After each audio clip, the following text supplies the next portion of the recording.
dari pendirian perusahaan, perpajakan, ketenagakerjaan, hingga perlindungan konsumen. Beberapa komponen utama dari sistem hukum bisnis di Indonesia meliputi: yang pertama, Undang-Undang Perseroan Terbatas atau UPT, yaitu mengatur pembentukan, pengelolaan, dan pembubaran perusahaan terbatas atau PT. Berikutnya memuat ketentuan tentang hak dan kewajiban pemegang saham, direksi, dan dewan komisaris. Yang kedua adalah Undang-Undang Investasi, yaitu mengatur penanaman modal dalam negeri dan asing. Yang kedua menyediakan insentif dan perlindungan bagi investor. Ketiga, ada Undang-Undang Perdagangan, yaitu mengatur kegiatan perdagangan termasuk ekspor dan impor, dan memuat ketentuan tentang perlindungan konsumen dan standar produk.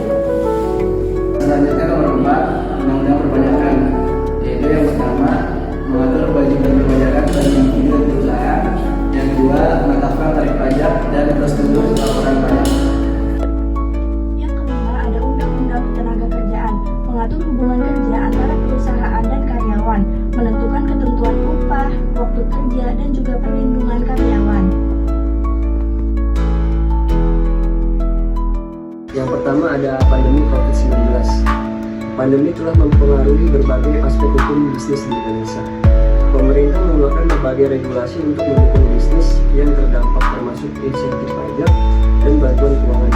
Yang kedua ada Undang-Undang Cipta Kerja atau Omnibus Law, diundangkan untuk mempermudah investasi dan memperbaiki bisnis di Indonesia. Kedua, ada digitalisasi dan ekonomi digital. Pertumbuhan ekonomi digital mempengaruhi regulasi terkait e-commerce, perlindungan data, dan keamanan cyber. Pemerintah menerbitkan regulasi terkait fintech dan startup untuk mendukung inovasi dan melindungi konsumen. Yang ketiga, perubahan iklim dan berkelanjutan.